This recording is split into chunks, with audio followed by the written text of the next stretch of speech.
Zoti ynë i hape dyert e parajsës për një muaj të tërë. Të lutemi o Zot, na bëj ne prej banorëve të parajsës përjetësisë. Zoti ynë, ti i shënove në librin tënd shpërblimet madhështore për agjëruesit e tu. Për hatër tënd agjëruam o Zot, pra të lutemi ty na shëno prej atyre cilët fituan me Ramazanin dhe me agjërimin e tyre. Nuk ka dyshim se çdo kush prej nesh këtë Ramazan ka pasur qëllim përmirësimin, ashtu siç i premtuam Zotit para Ramazanit se ky do të jetë Ramazani më i mirë i jetës, Ramazani i transformimit për mirë.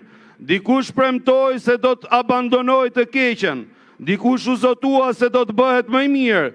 Sa e sa lot u derdhën në përfaqe duke ju përgjëruar Zotit me përullësi.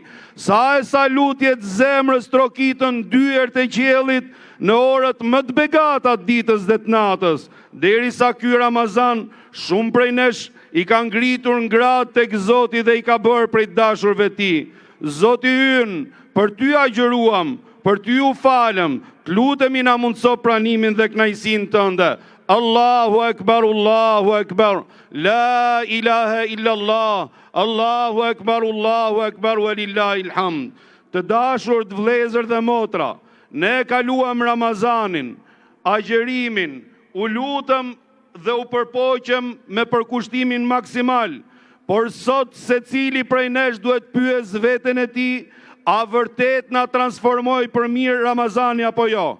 Nëse zemrat tona janë ende të ngurta, nëse gjuhët tona ende vazhdojnë të lëndojnë të tjerët, nëse ende nuk dim të falim dhe të tolerojmë, atëherë çfarë bëri Ramazani me ne?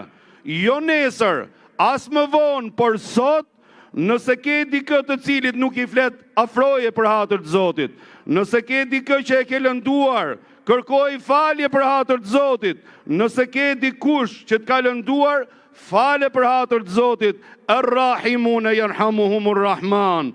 Sepse më i forti është ai i cili fal edhe toleron dhe nuk hakmerret për hatër të Zotit. Dhe mos harroni kurrë, standardin që arritëm në Ramazan, vazhdojeni edhe gjatë vazhdimit të muajve tjerë, sepse Zoti ynë nuk është Zoti i Ramazanit, por është Zoti i gjithë jetës dhe i gjithë vitit. Allahu Ekber, Allahu Ekber, la ilaha illallah, Allahu Ekber, walillahil hamd. Elhamdulillahi Rabbil Alamin. Sot në këtë ditë bajrami, feste dhe gëzimi e lumturie, bëni një premtim shumë të madh, jo para njerëzve, vëllezërit e mi dhe motra muslimane, por përpara të madhit Zot, që do të jemi më të mirë, do të jemi më të drejtë, do të jemi më të mëshirshëm dhe tolerant, që do të falim dhe do të dhurojmë dashuri dhe do të rezatojmë mirësia aty ku mungon mirësia. O Allah, ty të lutemi pranoj Ramazanin ton, na bashko me mirësi zemrat tona, e kur mos na nda nga rruga jote. Allahu Ekber, la ilaha illallah, Allahu Ekber, walillahil hamd. Ky bajram na gjen me një pjesëmarrje të jashtëzakonshme ne shqiptarve, me përulje ndaj Zotit Xhelle Xhelaluhu, gjë të cilën e pam edhe prekëm edhe gjatë gjithë muajt Ramazanit.